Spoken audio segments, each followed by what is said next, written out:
Welcome to Blueprint for Health and Healing, Reversing Disease from its Foundation.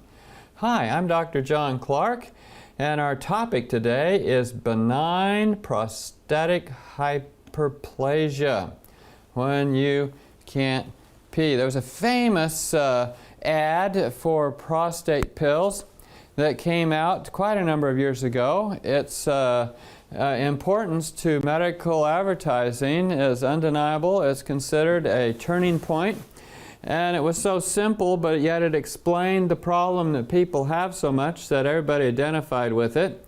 So I put it up here. It says this is how it feels, BPH, and they have a clothespin over the bladder so nothing can come out. Then they're claiming their pill will make it open up, but then they open it up and then they release the grip. And so many people said, yes, that's it. I try to pee and it just won't come out. And so that's what benign prostatic hypertrophy is all about. It's a swollen prostate. The prostate swells, and here we have one here, and as it swells it makes it so the urine can't go through the middle, and you retain your pee that you want to get rid of, and you feel like your bladder won't empty. I went down to the emergency room one day when I was on nephrology rotation. They had a guy there, and we said, wow, you know, we checked him, his bladder was way full, he was in trouble. We put in a catheter and got 1.5 liters of fluid out. Whoa. Well, it was a relief for him. So, BPH. That's what we call it, BPH, benign prostatic hyperplasia, otherwise known as an enlarged prostate. We talk about PSA, prostatic specific antigen.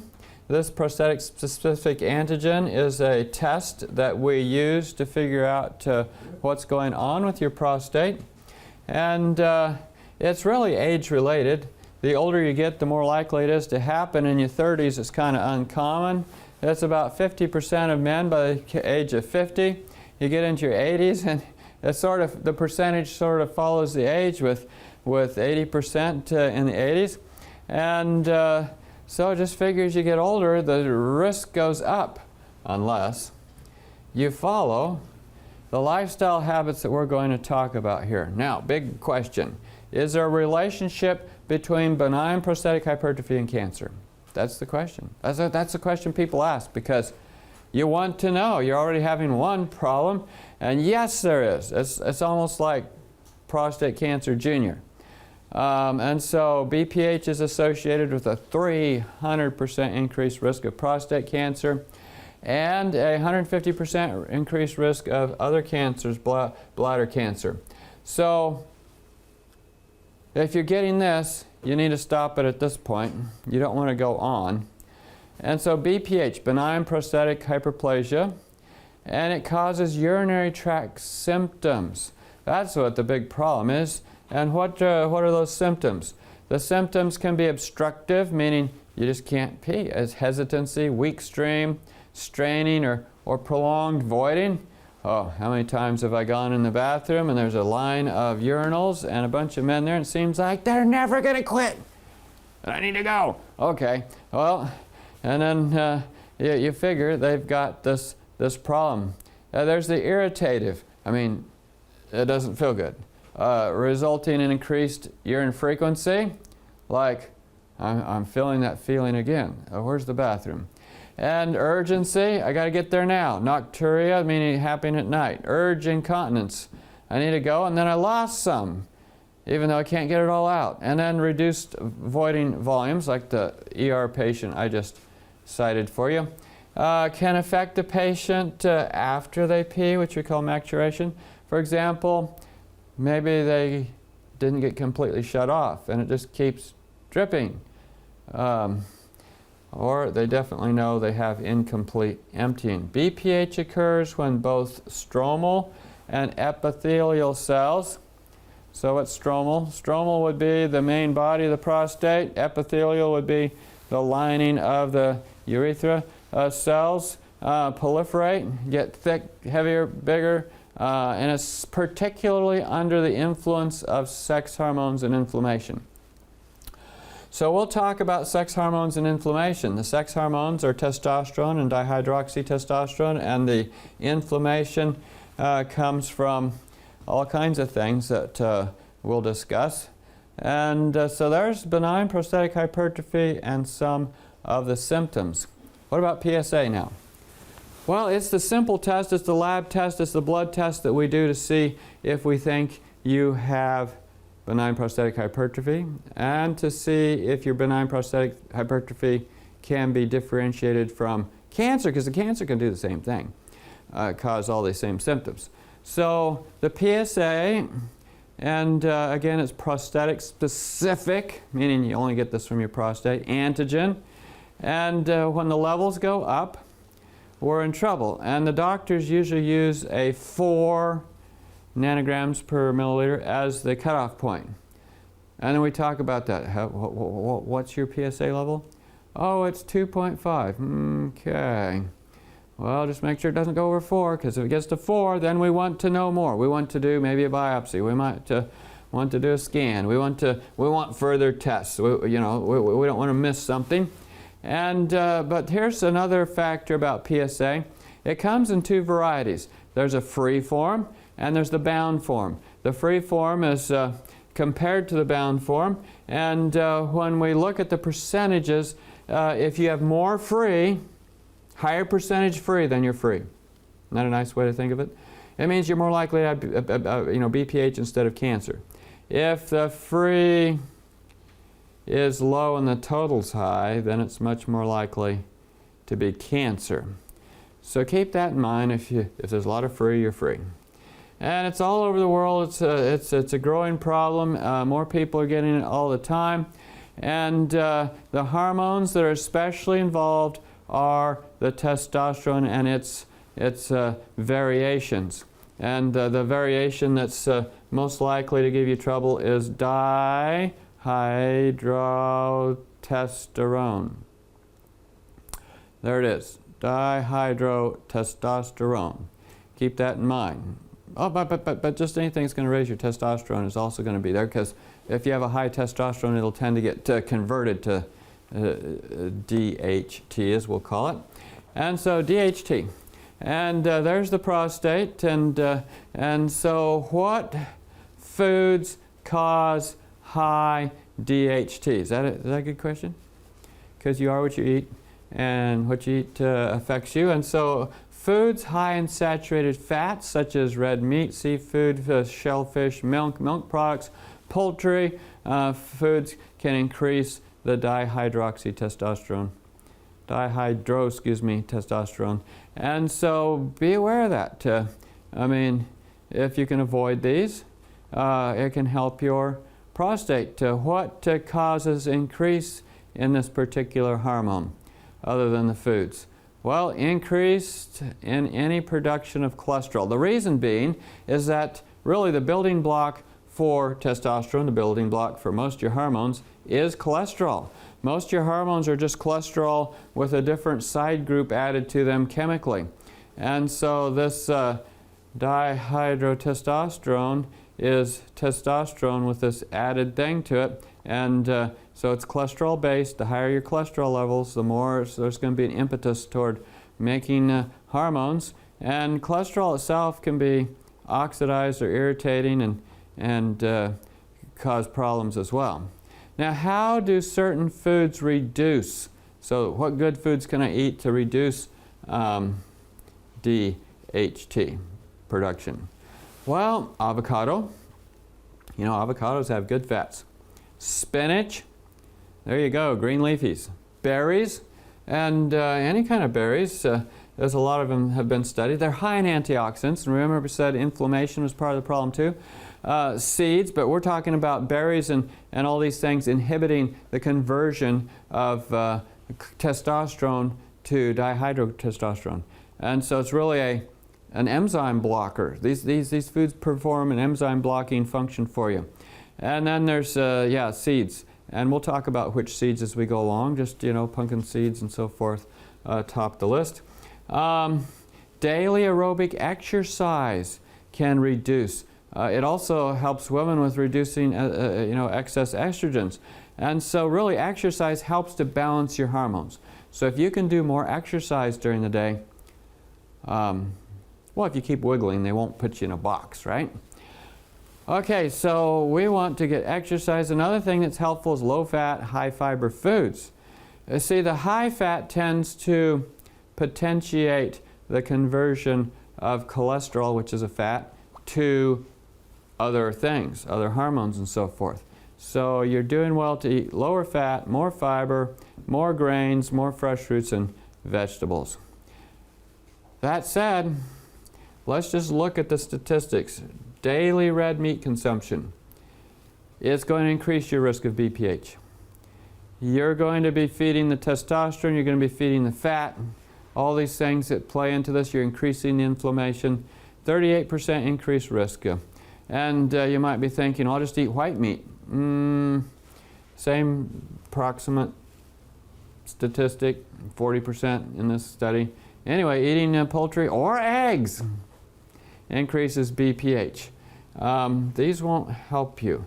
And yeah, it's due to the fat. And I mean, butter is a fat, and butter, margarine, cooking oils all increase the risk of BPH. It's the inflammation, it's the contribution to your hormones of these fats, and it's also the fact that these fats lower the oxygen in your bloodstream. And so let's just explore the fat connection a little further with BPH. And so high-fat diets increase inflammation. Inflammation causes swelling. And that swelling then is the prostate, pinching off the urethra. And so 20% higher for vegetable fats and oils. This would be like canola oil, corn oil, soybean oil, that kind of thing. 27% higher for polyunsaturated fats, and then 31% for total high-fat diet, and then 32% for fish oils. I thought fish oils were good. Well, not really. The fish oils are EPA, DHA, that's spelled out there, and arachidonic acid. All those increase inflammation. Well, at least they increase BPH. The arachidonic acid is really inflammation. So this won't be helpful. So eating fish is not going to improve your outcome. And just animal fat in general. Consumption of a diet which is rich in animal fat, that's saturated fat. Saturated fat also comes from coconuts and palm oil as well. Animal fat not only causes obesity, but it impairs glucose intolerance. You're going to be more likely to get diabetes. And when you get diabetes, the sugar sticks to everything and swells your prostate as well. And insulin resistance, which makes your insulin go up, which doesn't help your inflammation, but also acts directly on the prostate to induce hyperplasia. In other words, these fats stimulate growth of the prostate cells in the stroma and in the epithelium. So just beware of that as we go along here. And they also push you more toward neoplastic growth. That means cancer. So when you read a lot of the literature, people are getting excited about the gut-to-brain connection, the gut-kidney connection. Well, there's a gut-prostate connection. And that gut-prostate connection reveals that bacteria that like to eat fat, which you will be nurturing and culturing and producing a lot of if you're eating lots of fat, don't help the prostate. The axis between them and the prostate isn't good because they also elevate hormones responsible for prostate hyperplasia. I mean, in other words, DHA goes up with these bad bacteria. So I just want to talk about this bacteria connection because people get the idea maybe if I want good bacteria in my gut, I better eat pills that have good bacteria. But let me just say, if you eat pills that have good bacteria, and let's say the good bacteria love lettuce, and you send good bacteria down there and you eat hot dogs, they're all going to die anyway. On the other hand, if you eat lettuce and you don't take a pill that has the bacteria, you'll probably get the bacteria from the lettuce. There's a lot of probiotic on green leafies. And you're supporting them. They're not all going to die. And you won't need to take a pill. And so what you feed down there is what grows. And yeah, high-fat diet makes for bad bacteria. Milk is not helpful for BAPH. What's milk for? To make things grow. Do you want your prostate to grow? No. So don't take milk. It'll make your prostate grow. In one study, there was a higher risk of BPH with an increasing takes of like whole milk, cheese, cottage cheese, sour cream, cream cheese, all these high-fat dairy products. And in a big meta-analysis trying to look at every study that's available, it suggested that high intakes of any dairy products may be associated with an increased risk of prostate cancer. We're going to talk about prostate cancer in this series. You'll want to look at that one because that's the next step after this. And you'll find there's a few differences, but a lot of similarities because, yeah, this one has a very high risk of cancer as well. Anything that makes your cholesterol go up is going to make your BPH go up because this is the building block for DHT. And we call high cholesterol hyperlipidemia. It's just a lot of flat fat in the blood, like triglycerides and cholesterol. Anytime you force the levels of the building blocks up for testosterone and dihydrotestosterone, you're going to end up with more of those hormones and you're going to be in trouble. I mean, the body has to get rid of that cholesterol somewhere, and it just keeps pushing it on into its natural metabolic pathways, but the end products are not helpful to you. And so be aware of that. The next thing is some of that cholesterol, if you're eating it, and that's why your cholesterol is up. I mean, eating corn oil will make your cholesterol go up, but if you're eating cholesterol, most of it's oxidized. It's a free radical. It's missing some electrons. It's got problems. It's damaged, and because it's very hard to get it from the animal to you without it getting oxidized. And this oxidized cholesterol is very pro-inflammation. It'll raise the inflammation in your prostate. It'll raise the inflammation everywhere in your body. And as it leads to BPH, it'll also lead to cancer. Now I'm going to compare two foods here, beans or beef. They both have protein, but the protein associated with beans is much more healthy. Not all protein is created equal. Animal protein especially increases BPH. On the other hand, if you have a lot of vegetable protein, such as the beans, then it helps control or lower the risk of BPH. You see, the protein in beans is more anti-inflammatory. The protein in beans is associated with good fiber. There's no fiber in meat, and so you have a big difference here. Now, some people, realizing the dangers of meat eating, will change their diet, but they have a tendency to go with grains. Instead of becoming a vegetarian, they become a grainitarian. They merely adopt a meat-avoidant diet without really considering what they should be going to. And so I'm telling you here, the more fresh fruits and vegetables you eat, then the more likely you are to get good health in all arenas. Grains have their place, and grains are good, but in moderation. And so just keep that in mind, because you know the studies show that overemphasis on grains and breads in the diet can increase BPH by up to 69%. And I don't want to leave this without talking especially about breads. So here we have a bunch of breads, and one of the reasons that breads can be a challenge is they bake it. It's got all the yeast products in it. There's about 7 toxins that come out of a yeast-raised bread. And then they put it in a plastic bag so the toxins never go away. And then you eat it right away. Well, it's better to take that bread out and either let it dry or put it into your toaster and toast those toxins out of it. Otherwise, those toxins raise your inflammation in your body, they raise your risk of BPH. And there's been big studies done on this. These toxins in bread that are a result of being raised with yeast and them being packaged hot. I've been to a bread factory. The bread's still hot and the machine puts it in a bread wrapper and puts a clip on it, and everything that was in that baking process stays in that bread. All right, you want to eat lots of fresh fruits and vegetables and with good, well-dried wheat bread, whole wheat bread. All right, inflammation is increased by a number of things and decreased by others. So I'm going to put on the red arrow the things that go for making more inflammation, such as fermented foods, and I'll put on the green arrow things that reduce inflammation.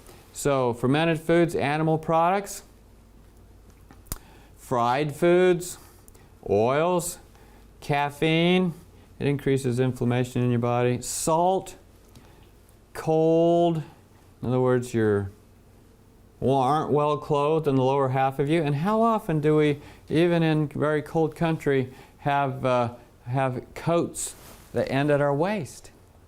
And if your legs are cold, your prostate's cold, more likely to have BPH. Or if you're too hot, I mean, you want to keep the temperature there good. And some people are wearing tight underwear that don't let their reproductive organs hang and cool, and that's part of the problem as well.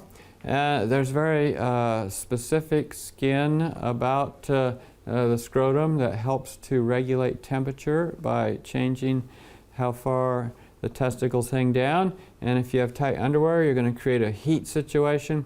You're going to end up with more heat in the prostate, more problems, and dehydration.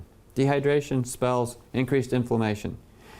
Now, things that help are a bedtime that's early. It helps with your melatonin. Melatonin is your naturally occurring anti-inflammatory hormone. And so early to bed and then early to rise, good hydration, fresh air, exercise, sunshine, and lots of fresh antioxidant foods, not pictured here. Ice cream, overeating definitely increases the risk of prostate cancer. See, when you overeat, it increases your hormones. When it increases your hormones, then things grow, and that would be, growth hormones that can stimulate prostate increase in size. And here's the thing. So around the outside of the prostate is a capsule. It'll only stretch so far. You increase the contents inside that capsule and the pressure goes up. The only place it has to go is in toward the urethra. So eating these things that stimulate the prostate to grow only results in what is essentially compartment syndrome. Blood can't come in very good, inflammation builds. Now, another thing that's helpful in any part of your body for lowering inflammation is regularity. Regularity and schedule. Regularity and schedule helps with prostate health by that mechanism, by reducing inflammation. And the more inflammation you have, the more the prostate tends to swell. Because it's just like if you have inflammation in your ankle. Say you twist your ankle and it swells, well, that's inflammation. This can happen in your prostate, and so mold in your environment will increase inflammation in your prostate. Here we have a nasty, moldy old, a bathtub pictured, but people don't realize where the mold is in their houses. It can be in the basement, it can be in the attic, it can be in the bathroom, it can be all kinds of places, and you just sort of have to, and it can be in the corner of your houses where you aren't cleaning the dust and so forth, or under the couch, and wherever there's dust that's not getting cleaned up. Mold tends to gather on dust particles, and you end up with inflammation. Heavier people have heavier prostates. It's a BPH, disaster. And the bigger your waist, the bigger your risk.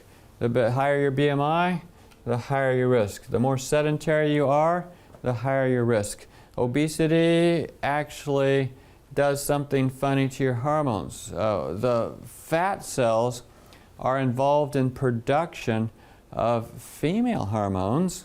Those don't help your prostate either. And so we say that when you get overweight, you have this switch from testosterone to estrogen. That's why heavy men develop a lot of breast tissue at sometimes. And, but they also develop more prostate gland tissue as well. And so they get BPH.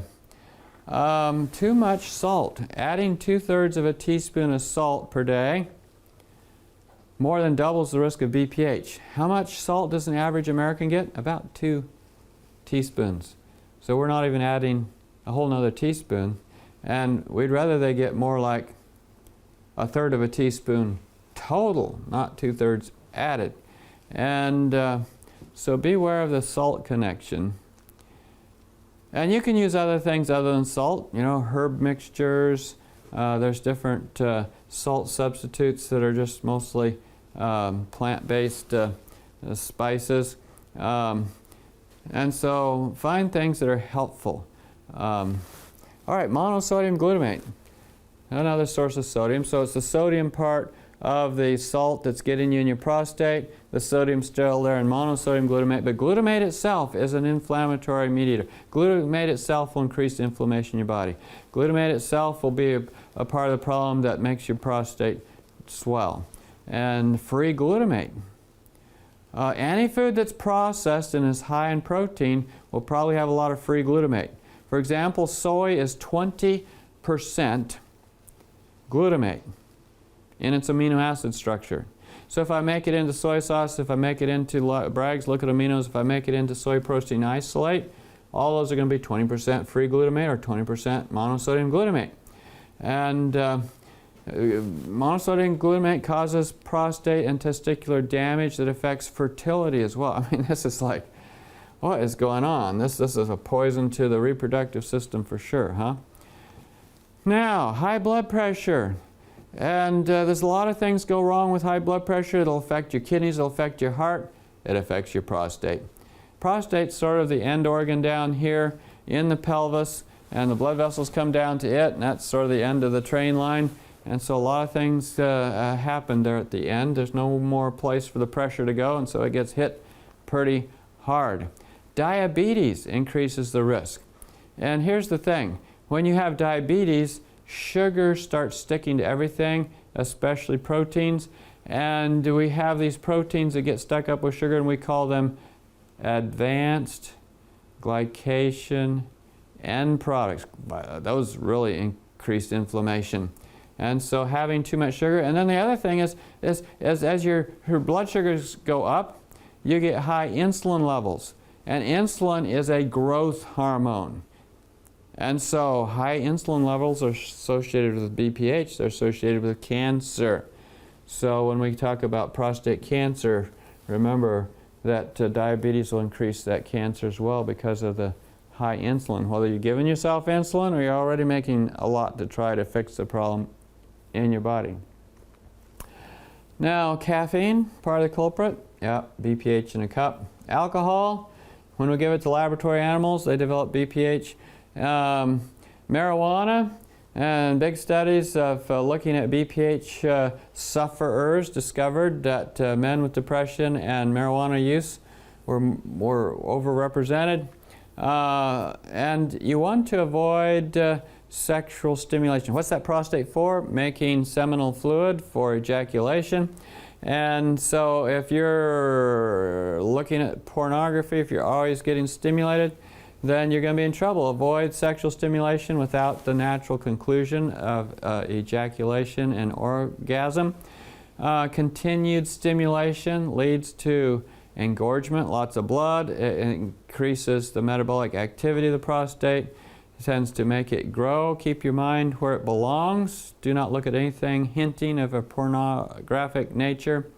Avoid anything that is sexually stimulating that all the time that will end up making your prostate grow. Now, perfect health depends on perfect circulation. So anything that hampers circulation, anything that makes it so that the blood doesn't flow well to your prostate is going to make the prostate have troubles. When the blood quits flowing, the oxygen goes down. When the oxygen goes down, waste products accumulate. when the blood flow goes down, you can't get rid of waste products, the acids increase, inflammation increases, and the prostate swells. And so perfect health. Well, we're going to talk about things that affect the blood flow of your prostate. How about if you're sitting on it all the time? It's going to have troubles. It's not going to work well. The blood flow slows way down, and you end up with inflammation in it. In fact, a sedentary lifestyle increased the risk of BPH by 72%. Cold exposure, here I have an ice fissure, but anytime the prostate's too cold, it slows the blood flow down. If your ankles are cold, then it changes the blood flow in your prostate, and this will increase BPH. And so, here's these people with funny socks, but good warm ankles actually helps the blood flow in the prostate, helps deal with this possible issue here. And what about, is there anything else that will increase prostate size and weight and pressure? Yeah. Some people, just like some people get kidney stones, they can get prostate stones. It's sort of perhaps a more rare cause, but seen more and more as a cause. And calcium tends to collect where the inflammation is. You get inflammation in a tendon in your shoulder, you get calcific tendinitis. Inflammation in your prostate, calcific prostate. And so this can cause obstruction as well. And it often happens when people aren't getting enough magnesium. The calcium is more likely to precipitate out. And so you want a diet that has sufficient magnesium, or you might want to take some foods or supplements that would help get rid of calcium. Foods high in magnesium include pumpkin seeds, sesame seeds, almonds, hazelnuts, wheat germ, buckwheat, spinach, tofu, and kelp. Now, let's go to the good side of the picture and let's talk about good foods. And if you're eating lots of fresh fruits and vegetables, it helps BPH. It helps blood flow to your prostate. It helps lower the inflammation. It helps balance the hormones. It's not going to drive up your testosterone. And so adequate consumption of fruits and vegetables, especially the dark green leafy vegetables. You know, the leaves are supposed to be for the healing of the nations. And so, and one of the vitamins that's very high in these green leafies and other things is going to be your vitamin C. And this is helpful. And you're better off getting it from foods, so whether it's fruits like lemon or different berries, cranberries, or whether it's from citrus. And I wouldn't take it from pills necessarily, but cranberries, not only just their vitamin C, but other components help. They help reduce the weight of the prostate. They help to reduce the dihydrotestosterone, both in the serum and in the prostate, and they help to straighten out the histology of the prostate. And they're sort of seasonal. We usually get them around Thanksgiving time. On my website, we have a recipe for a cranberry salad that's all natural. We'll put up the website here at the end. Pomegranate. It's got lots of antioxidants. It's shown benefit for a lot of diseases that we discuss on this series of talks. Antioxidants that help to actually be anti-angiogenic, meaning keeps excess blood vessels from growing in. It counters testosterone-induced BPH in rat prostate. So those are worthwhile. Certainly won't be part of the problem. And fascinating that mulberries are good. There's a few things that mulberries are good for, and mulberry leaves are good for increasing your melatonin, so you could drink tea out of the leaves and eat the fruit, and anyway, mulberries have been shown to make a difference in BPH, and so this is what you want, is something that makes a difference. And if you're eating mulberries, maybe you're not eating, other things that won't be helpful for you. Now, can you think of one fruit that people always talk about for the prostate? It's a fruit with a special phytochemical that's beneficial. Anybody think of that? How about lycopene? And where does it come from? Tomatoes. And it's true, the tomatoes have lycopene, and if you get 64 grams of this in tomatoes per day, or of tomatoes per day, then it helps to reduce the risk of the problem by 28%.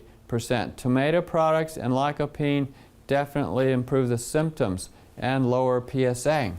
So, lots of tomatoes. I guess that's sort of part of the Mediterranean diet, eh? And so, other things that are good are broccoli. Broccoli is a bit of a superfood. I mean, it's really a flower, right? And a lot of times the plant puts its best energy into making its flower and its seeds, and so that's one of the reasons it's a superfood. It's part of the cruciferous family, and a lot of the vegetables in that family help BPH. They lower inflammation, they help with bladder dysfunction, and bladder outlet obstruction, which is BPH. These cruciferous vegetables contain phytochemicals that slow down the metabolism in a hyperplastic prostate, and that's protective. Now, garlic and onions. High consumption of garlic reduced to BPH by 35%, high consumption of onions by 60%. And typically you eat a lot more volume of onions at a meal than you would garlic, so sort of makes sense. Now I said there were seeds that were helpful, that they reduced the conversion of testosterone to dihydrotestosterone, and this would be pumpkin seeds. And so pumpkin seeds have been seen as a remedy for prostate ills for a long time, and the evidence is very good. We think it's due to things like the zinc. You need zinc for your prostate. Your prostate's very zinc hungry, especially if it's active. Zinc foods include nuts, like nuts and pumpkin seeds, sunflower seeds, bran, like that's wheat bran, wheat germ, onions, molasses, peas, beans, lentils. It's almost non-existent in refined processed foods like white flour, because the white flour, you took away the wheat bran. A lot of the minerals in any grain is going to be in the shell around it, the bran, and so bran is very important. Soy consumption reduces BPH, improves voiding symptoms, and it significantly decreases the serum levels of that free testosterone and dihydrotestosterone.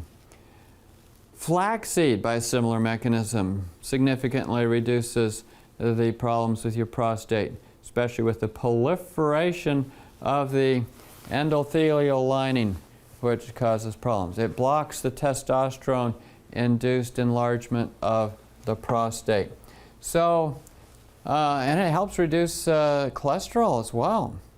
And so we've already talked about cholesterol. It significantly decreases PSA. So flaxseed, 30 grams a day. And there's a lot of benefits to flaxseed. You eat whole flax seeds, it'll help hemorrhoids. You eat flax seeds that are ground and getting the omega-3s, it helps your blood flow, and that might be one of the reasons why it's so helpful for the prostate.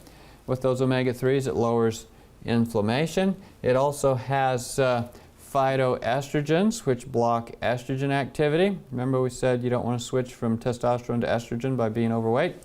These would have a blocking effect on the impact of that excess estrogen on your prostate. Selenium from like Brazil nuts is protective for BPH. Now there's also some a supplement to iodine that's been helpful. Studies have shown that taking a good iodine source can help any gland in your body. Oftentimes people think it's for the thyroid, and yes, your thyroid can use it, but if you're low in it, the prostate will suffer too. What happens to your thyroid if you're low in it? It swells. Same thing happens in the prostate.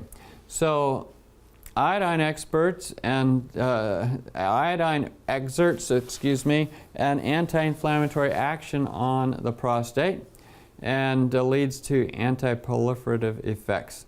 So some of this BPH could be almost like a goiter in your groin. And so there's many competitors to iodine. If you want to really look this up and study it in detail, look at our thyroid talk on this series. But just be aware. And how much iodine would I need? Well, here's a product that has 50 milligrams of iodine per day.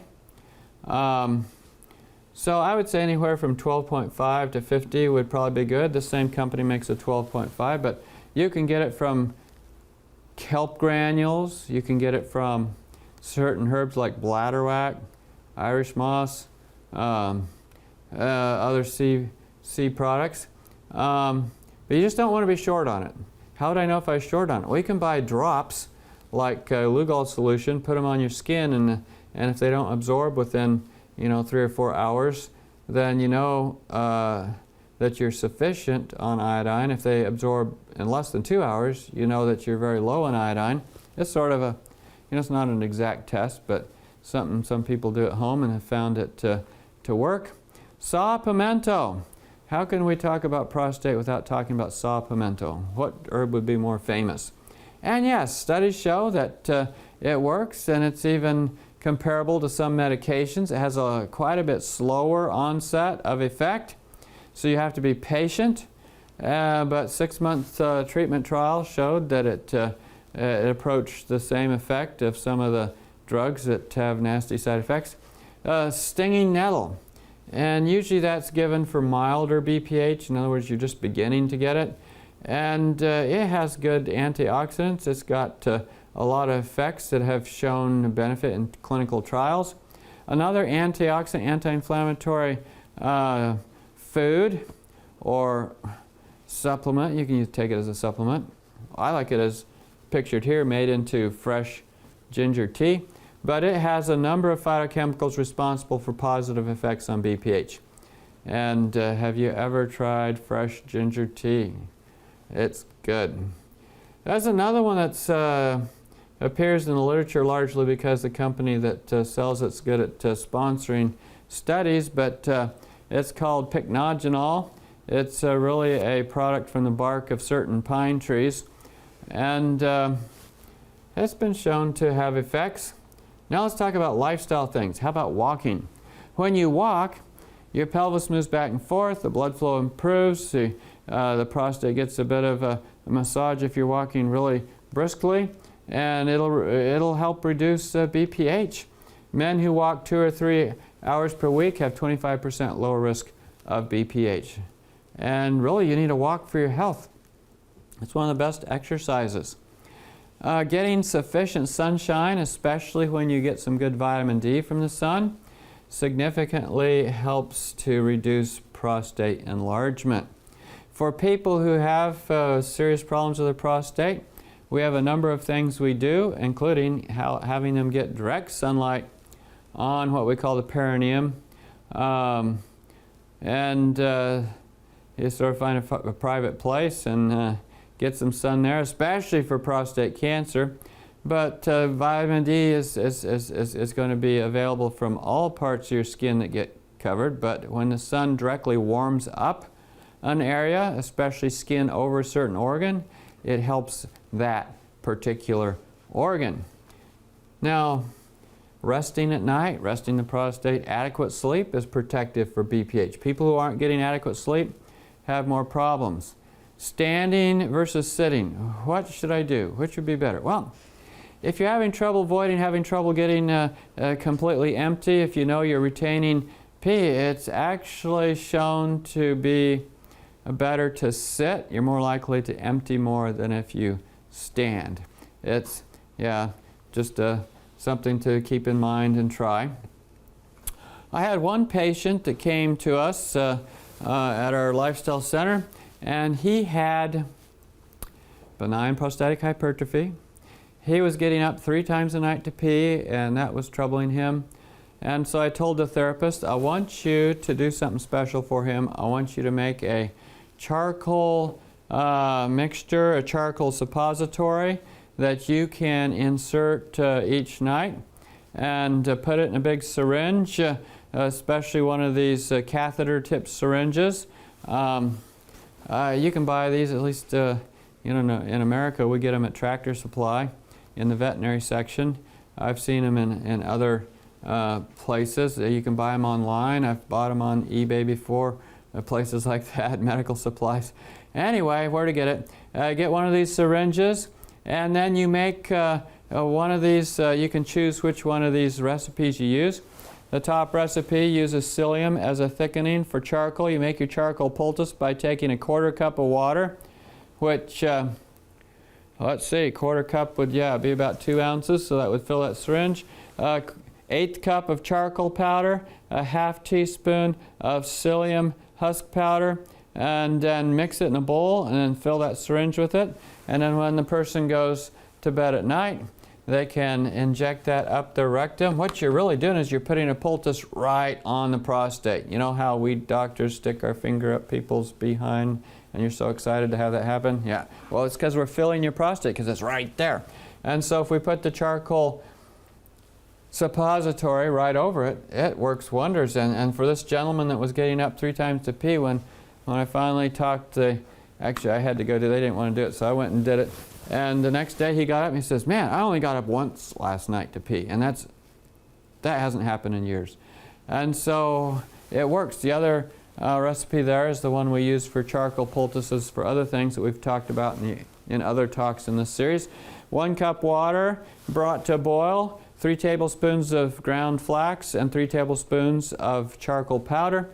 Simmer it a little bit, let it cool, and then put 2 ounces of it in that syringe and put it in the rectal cavity up the rectum when they go to bed. Another thing that's very helpful, to improve circulation, to reduce the inflammation, to bring down any swelling in the prostate, is sitz baths. And so we tend to go back and forth with 3 minutes hot, 1 minute cold. You'll need 2 buckets, one with hot and one with cold. You can find these things, and I found them in Walmart, in the kids section. They're like 10 or 15 gallon big containers. Or you can get storage containers, Rubbermaid square plastic storage containers, and fill one with hot water and one with cold water. Easiest to put those containers in a shower, in a bathtub, and that way you can sit your behind down in, and 3 minutes hot, 1 minute cold, 3 minutes hot, 1 minute cold. I tend to use 5 times back and forth, and it's sort of like you lose interest after that point. But anyway, you can do this to help bring the swelling of the prostate down. You end with cold, and then put on some warm clothing. Natural means used in accordance with God's will bring about supernatural results. We pray for a miracle, and the Lord directs the mind to a simple remedy. And this is a simple, natural remedy. And you can add a few herbs to the water for an even more effective sitz bath. And so an infusion of herbs would include horsetail. It's a very good herb for any soft tissue issue. Couch grass and bearberry, and infuse 2 ounces of an equal mixture of all 3 herbs in 1 pint of boiling water. Add the infusion to the hot bucket of the sitz bath, and probably not do your hot and cold so much then, just end with cold, but just sit in this one for 20 minutes and then go to the cold to end. And this is definitely part of a natural remedy for benign prostatic hyperplasia or hypertrophy. And another thing is, that prostate down there is needing some work on it.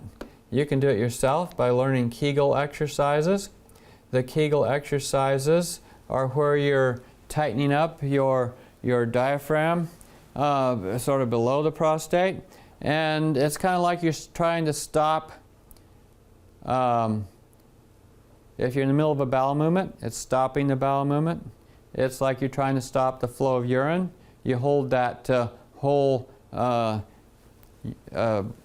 diaphragm down there, tighten your muscles, and you can look up on the internet how to do this. There's all kinds of descriptions. It's often for women. And so here we have a picture of the pelvic floor muscles. Those are the ones you want to tighten. So find the right muscles to identify your pelvic floor muscles. So you just tighten muscles that would normally stop the flow of urine. And And you can perfect the technique. Some people like to start out laying down until they got it good, and then they can try it standing up.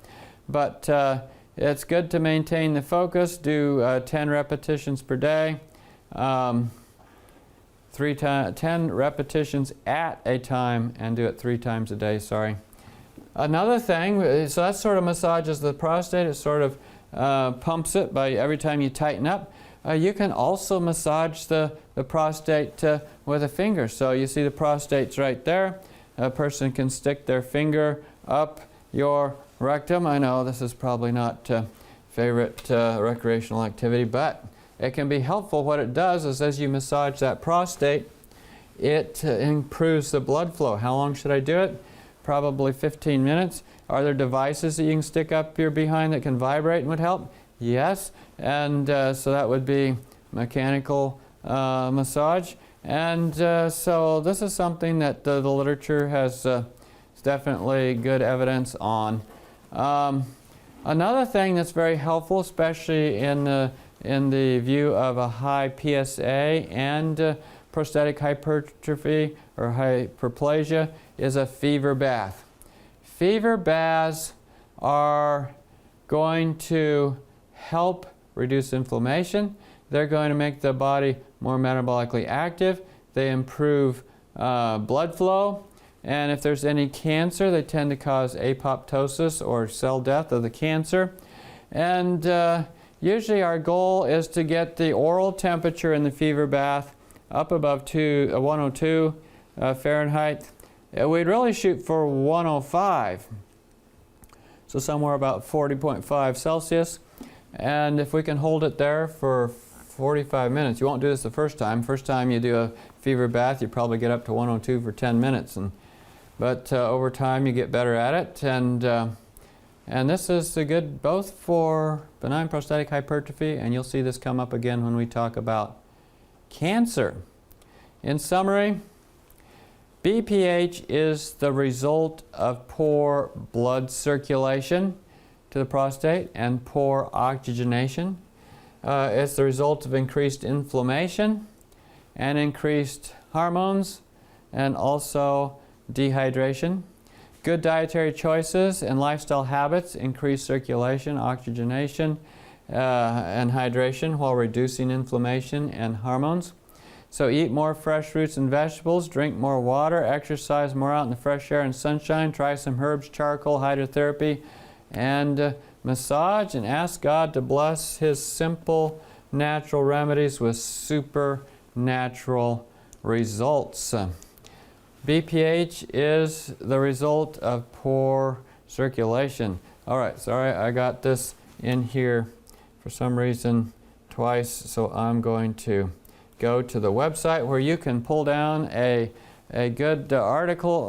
Well, actually, I don't have an article on this. You just have to rewatch this version on the website or on the channel.